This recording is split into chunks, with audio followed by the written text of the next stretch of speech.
So I made a video last week showing everybody how I use this tool to align my reticles.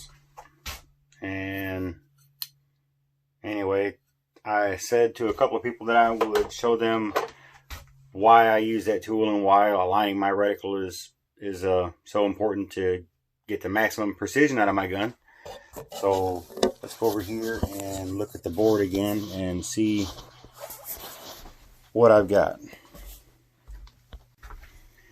Alright, so this is what we talked about in the last video, my line of sight through my scope, and if my reticle is out of alignment, how my scope can make the trajectory shoot from left to right or right to left depending on which side is off.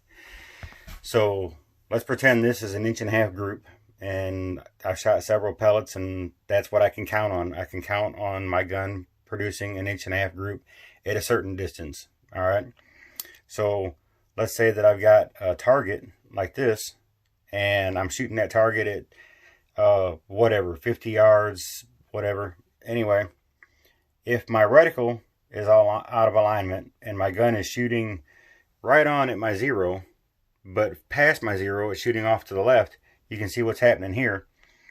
All these are misses, right? This is better than 50%. I'm only 50% off of my center, right? But these are the only pellets that I can count on actually hitting the target.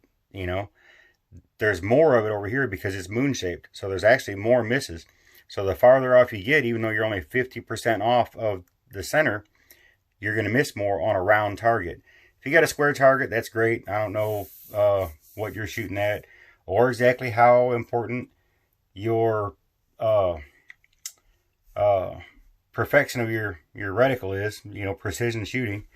So if we have 3-inch targets, right, it's the same deal. This would be perfectly centered. I can count on my 1.5"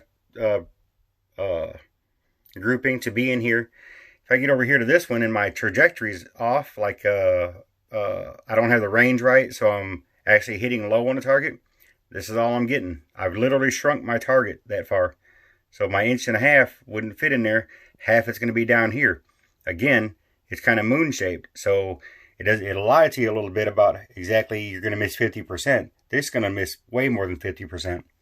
All right, now that's with the trajectory, the elevation off. You know, I don't have the range right, and my pellet's dropping the farther out the target gets, so I have to start holding over or give it some clicks or something.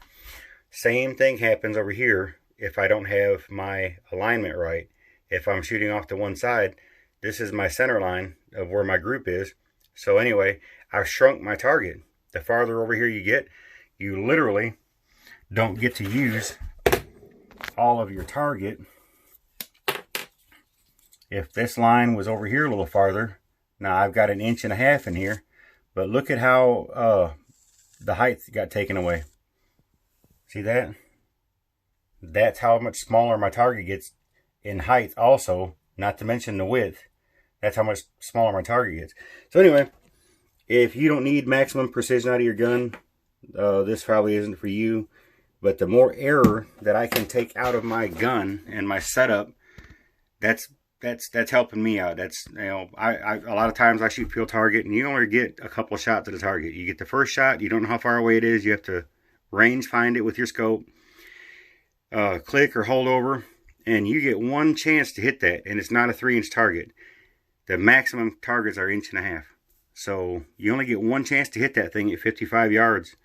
And the more error I can take out of my gun and my setup, the better I'm going to be at what I'm doing. And if you're just shooting pop cans in the yard, if you shoot at it 10 times and miss it 10 times, you're going to be kind of upset if you see you're hitting all around it. And this is the kind of things you have to account for, is getting your gun set up good. And if it only takes a little bit to you know, align your reticle and get your gun working good and take all the error out of it that you can take out of it, and you might as well do it, you know, at least get in practice. Someday you may actually want to shoot precision, you know. And over here we got, this is the gun I shoot field target with. It's a rapid air weapon TM1000. It's an older model. This thing works like a charm. Yeah, they're kind of expensive. They're not ridiculous, but they're not free. And I've spent a considerable amount of time and money to get this thing set up, and I need every bit of precision out of this thing I can get, because I don't set this thing on a bench and shoot it. I have to hold this gun, so the more error I take out of this, the less, the less precision I got to be holding this gun. Anyway, it's probably a bad way to put it, but it's exactly what I mean. You can't always hold steady on a target. Sometimes you're shaking, you're wiggling, you're moving around.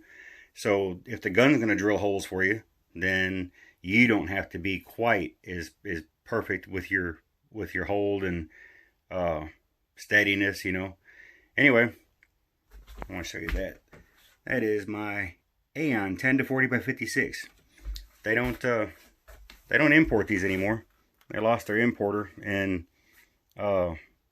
Pyramid Air and places like that were selling them kind of just sold out of them. So I got that one. There's one on that gun there. That's my son's field target gun. And that's another one of my backups. And there's another one around here somewhere. But there are several 3 to 12s back here that work really good. And another 10 to 40. Too bad you guys can't get one. Haha. Just kidding.